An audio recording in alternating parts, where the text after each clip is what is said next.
Congratulations. अभी आपका 22nd week of pregnancy complete हो चुका है। 23rd वीक ऑफ प्रेगनेंसी में आप ऑलरेडी एंटर कर चुके हो और मैं आशा रखती हूँ कि आपकी जो अब तक की जर्नी है वह काफ़ी स्मूथ रही होगी। फ्रेंड्स, आज हमारे जो मदर टू बी है उनके माइंड में अभी बहुत सारे क्वेश्चंस आ रहे होंगे कि अभी बेबी का मूवमेंट्स ज़्यादा एक्टिव कभी होता है, बच्चा कभी अंदर जग रहा है, सो रहा है, क्या बच्चा आपकी आवाज़ सुन सकता है या उसको रिएक्ट कर सकता है।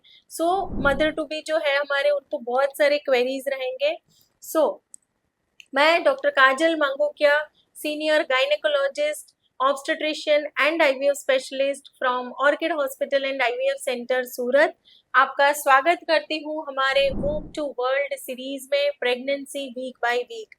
आज के इस एपिसोड में हम बात करेंगे 23rd वीक ऑफ प्रेगनेंसी जो है उसमें माँ के शरीर में क्या बदलाव आते हैं, बच्चा जो है उसके जो डेवलपमेंट हो रही है उसमें क्या क्या नए डेवलपमेंट हो रहे हैं, आपको किन किन बातों का ध्यान रखना है, do's and don'ts during 23rd week of pregnancy, कौन से टेस्ट और रेगुलर आप एंटीनेटल चेकअप करवाते हो तो किन किन बातों का ध्यान रखना है, और हमारे फादर टू बी जो है उनके क्या क्या रिस्पॉन्सिबिलिटीज होते हैं। तो हमारे जो मदर टू बी है उनके बॉडी में क्या क्या बदलाव आते हैं, वैसे जो प्रेगनेंसी रिलेटेड हार्मोनल चेंजेस जो आपके बॉडी में हो रहे हैं वो तो कंटिन्यू ही है। इसके साथ साथ काफ़ी बार हमने देखा है कि जो मदर है उनको वजाइना से वाइट डिस्चार्ज जो है वो थोड़ा ज़्यादा हो जाता है, लेकिन यदि आपको यह जो वाइट डिस्चार्ज है बहुत एक्सेसिव है या तो उसमें से दुर्गंध आ रही है या तो उसका जो कलर है वो चेंज हो रहा है, जैसे कर्डी वाइट है, ग्रीनिश कलर है, उसकी वजह से आपको ज़्यादा इचिंग आ रही है, तो आपको इमीडिएटली आपके डॉक्टर के पास जाकर चेकअप करवाना चाहिए। यहाँ पे एक चीज़ होती है कि काफ़ी बार महिलाओं का क्वेश्चन होता है कि मैम जैसे बच्चे के आजू बाजू भी पानी होता है और जैसे वो खांसते हैं तो वह समय भी उनको कभी कभी पेशाब छूट जाता है, तो उनको कैसे पता चलेगा कि ये बच्चे के आजू बाजू का जो पानी है वह नहीं है और यूरिन है। तो जैसे आप भारी सामान कुछ उठाते हो या तो खांसते हो वह समय आपको थोड़ा थोड़ा यूरिन लीक हो सकता है। यूरिन जो होता है वह उसका एक टिपिकल स्मेल होता है और जो लाइकर होता है बच्चे के आजू बाजू जो फ्लूइड होता है उसका स्मेल नहीं होता है, उसका कोई ऑर्डर नहीं होता है, ऑर्डरलेस होता है। सो यह एक चीज़ आपको ध्यान में रखनी है कि यदि आपको ऐसा लगता है कि कंटिन्यूअस वाटर लीक हो रहा है, जैसे आप खड़े हो रहे हो तो भी आपके पैरों के साइड से आपको वह पानी निकल रहा है, पानी छूट रहा है, ऐसा फील हो सकता है। तो यदि ऐसी कोई भी डिस्कम्फर्ट है या कोई चेंजेस हो रहे हैं, ऐसी कोई समस्या है, तो एक बार जाकर अपने डॉक्टर के पास जाकर चेकअप करवा लीजिए ताकि वह कंफर्म हो जाए कि वह यूरिन है या लाइकर है। दूसरा कि काफ़ी महिलाएं होती है कि उनको बार बार यूरिन पास करने जैसा सेंसेशन आता है, तो यदि आपको उसके साथ साथ बुखार भी आ रहा है, कमर में भी दर्द है, पेड़ों के भाग में दर्द हो रहा है, तो आपको एक बार जाकर चेकअप करवाना चाहिए क्योंकि काफ़ी बार यूरिनरी ट्रैक इन्फेक्शन भी हो सकता है। और सिंपल सी बात है कि जैसे से जैसे बच्चादानी बड़ी हो रही है वैसे वैसे वह पेशाब की जो थैली है उसके ऊपर भी प्रेशर देता है। सो यह चीज़ भी जानना ज़रूरी होता है। काफ़ी बार पेशेंट जो होते हैं उनको बच्चे की जो किक है वो बहुत तेज़ी से महसूस होती है, तो काफ़ी मदर्स कंप्लेन करते हैं कि मैम अभी नींद अच्छे से नहीं आ रही है, करवट लेने में बहुत ही मुश्किल हो रही है उनको। तो प्रेफरेबल जो स्लीपिंग पोजीशन है वह है कि आप लेफ्ट साइड करवट लेके सोए ताकि बच्चे का जो ब्लड सर्कुलेशन है वो भी इम्प्रूव होता है। काफ़ी बार ऐसा आता है कि मैम कंटिन्यूस लेफ्ट साइड सोते हैं तो ज़्यादा हमको तकलीफ हो रही है या तो वो साइड पेन हो रहा है, तो आप 60-40 या 70-30 रख सकते हैं कि majority of the time 60% of the time आप लेफ्ट साइड करवट लेके सो, 30-40% ऑफ द टाइम आप राइट साइड करवट लेके सो। सो आइडियल स्लीपिंग पोजीशन जो है वो लेफ्ट लैटरल पोजीशन है। इसके बाद कमर में दर्द या तो सांस लेने में कभी कभी आपको तकलीफ हो रही है, तो ऐसे सारे इश्यूज आपको 23rd वीक ऑफ प्रेगनेंसी में हो सकते हैं। अब हम बात करते हैं कि बेबी का जो डेवलपमेंट हो रहा है उसमें क्या क्या चेंजेस हो रहे हैं। तो 23rd वीक ऑफ प्रेगनेंसी में बच्चे का जो साइज है ऑलमोस्ट 28 टू 30 सेंटीमीटर लंबा होता है। उसका जो वेट है approximately 500 to 700 grams of weight हो सकता है। ऑलमोस्ट एक बड़ा आम होता है उतने आकार का बच्चा अभी डेवलप हो चुका है। 23rd वीक ऑफ प्रेगनेंसी में जैसे बच्चा उसका अभी जो ब्रेन डेवलपमेंट चल रहा है, ब्रेन की जो सारे नर्वस सिस्टम वगैरह होता है उसका भी डेवलपमेंट चल रहा है। इसके साथ साथ बच्चा जो है आपकी आवाज़ सुन सकता है, उसके फादर की आवाज़, तो स्पेशली उनके जो ईयर डेवलपमेंट है वो भी अभी शुरू हो गया है। म्यूज़िक वगैरह जो है उसको भी बच्चा रिस्पॉन्ड करता है। इसके साथ साथ बच्चे के जो लंग्स वगैरह है उसका डेवलपमेंट भी अभी शुरू हो गया है।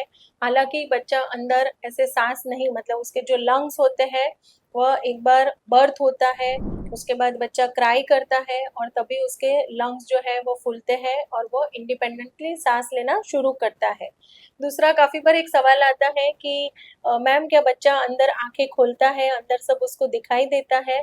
तो बच्चा जो है वो अंदर की जो चीजें हैं, मतलब वो माँ के शरीर के अंदर है तो वो आंखें खोल बंद कर सकता है, लेकिन एटलीस्ट प्रकाश और अंधेरे के बीच में जो अंतर होता है वो महसूस कर सकता है। और स्पेशली मैं एडवाइस करती हूँ कि यह जो 23rd वीक ऑफ प्रेगनेंसी है आपको बेबी टॉक जो होता है वह करना शुरू कर देना चाहिए, क्योंकि यह जो जर्नी है वो अकेले माँ की नहीं है। पूरे जो फैमिली मेंबर्स हैं वो अगर माँ के साथ सपोर्टिव है तो आपका जो प्रेगनेंसी जर्नी है, इवन डिलीवरी वगैरह का समय है और बच्चे के साथ जो बॉन्डिंग है वो बहुत ही स्ट्रॉन्ग डेवलप होता है। आगे हम बात करते हैं कि मदर को किन किन चीज़ों का ध्यान रखना है, यानी कि do's and don'ts during pregnancy. तो जैसे आपका 23rd वीक ऑफ प्रेगनेंसी है, आपको रेगुलर एंटीनेटल चेकअप करवाना ज़रूरी है। वहाँ पे आपका ब्लड प्रेशर चेक होता है, वेट आपका चेक होता है, क्योंकि सडन वेट गेन यदि हो जाता है तो उसके लिए भी अपने को ध्यान रखना है कि आगे चलकर दूसरी जो समस्या है जैसे ब्लड प्रेशर वगैरह है, डायबिटीज़ वगैरह है, वो समस्या नहीं आए। इसके साथ साथ बच्चे का जो कलर डॉपलर सोनोग्राफी है या तो 3D 4D सोनोग्राफी जनरली हम 23 वीक्स टू 26 वीक्स के बीच में एडवाइस करते हैं। तो यदि आपका पहले के सोनोग्राफी नहीं हुए हैं तो यहाँ पे एक बच्चे का सोनोग्राफी करना आवश्यक होता है।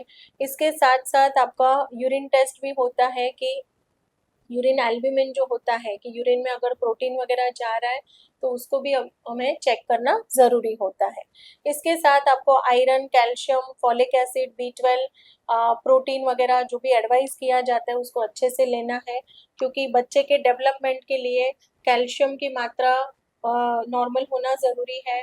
प्रोटीन इंटेक जितना आप अच्छा लेंगे उससे बच्चे का जो मेन जो स्ट्रक्चर है वो अच्छे से डेवलप होगा, जैसे कि प्रोटीन सोर्सेस है, दाल, पल्सेस वगैरह है, मिल्क एंड मिल्क प्रोडक्ट्स वगैरह है जो वेजिटेरियन है उनके लिए। नॉन वेजिटेरियन है तो आप नॉन वेज वगैरह भी अभी खा सकते हैं।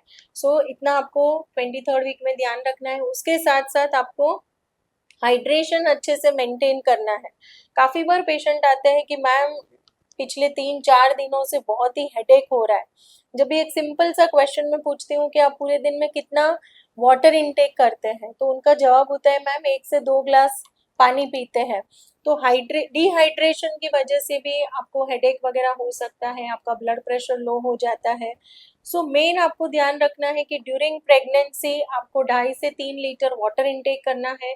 नींद आपको मिनिमम 6 टू 8 आवर्स स्लीप लेनी है और खाना जो है वो टाइम टू टाइम खाना लेना है। आपको यहाँ पे फास्टिंग वगैरह जो है वो अवॉइड करना है। अभी हम बात करेंगे कि कौन से वार्निंग साइंस होते हैं, यानी कि कौन सी ऐसी समस्या है तो आपको इमीडिएटली अपने डॉक्टर के पास जाना है।